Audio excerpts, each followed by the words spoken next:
Well, at Rooster Teeth, we engage with the audience on a daily basis in a two-way conversation. And that's how we built our audience. We built from having just one person working in a spare bedroom in a house in Buda, Texas, all the way up to where we have 80 employees now, and we have 51 different shows in production, in active production. And the way we built all of that was by constantly engaging with our audience and who was watching our shows. And you can't do that when you have 4 billion video views and 13 million subscribers, which is the level that we're at. You can't do it with every single person. You just have to identify what is your hyper-engaged core and how do you service that.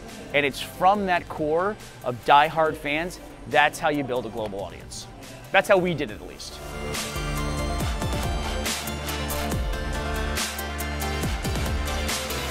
Well, the thing about online audiences today is that you don't really need to build them as much as you need to identify them. There was a great TED Talk that I really liked.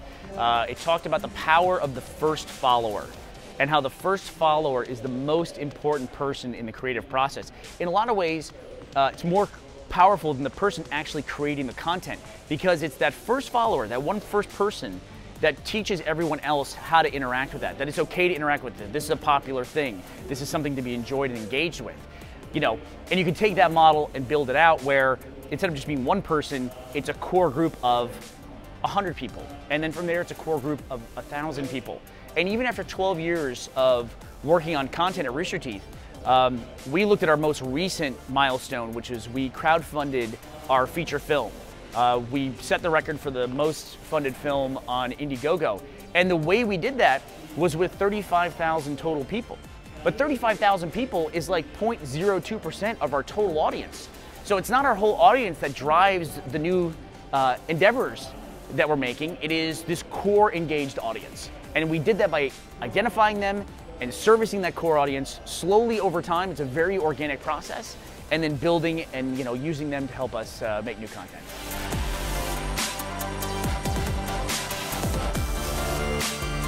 And so we were looking at the way that we fund at Rooster Teeth, and we were always going to make a feature film. That was not in question. But what we did was we took what was a 3 or 4 year process and we brought it down to something we're going to be doing in the next 8 months. And that's great. And that's the power of it, is it just speeds everything else up. And I do worry with something like crowdfunding, as some other projects are not successful, that there might be a fatigue with the audience, but we try to stand apart from all that. We try to just say, you guys have talking to our audience, our core audience, you all understand the content that we make, you understand our reputation and our track record for delivering good content, and so we're just asking you to engage with us on this level, and they answered. It was great.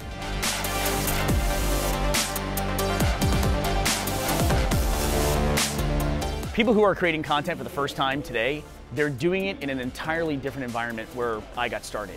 So it's hard to have advice for somebody like that.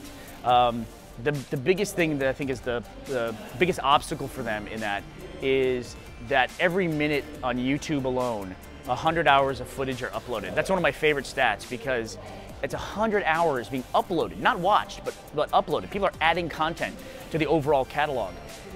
How do you get discovered in an environment like that? How do you get people to find your video for the first time? That is really the big challenge.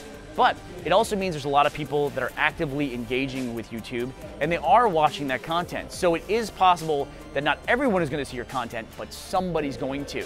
And it's figuring out how to engage with those first viewers and how to start building an audience. That's what you need to do. Try to figure out why people are watching your videos, what they want to see more of, what do they value, and try to service that, as long as it lines up with what you want to do. But my best advice for anybody making content today is make something that you would want to watch. Because there's so much content out there that's just made by people who just want to become famous or want to get big numbers. But if you're making content that you would actually want to see, then you can have the faith that there's enough people out there in the world like you to where you'll find an audience.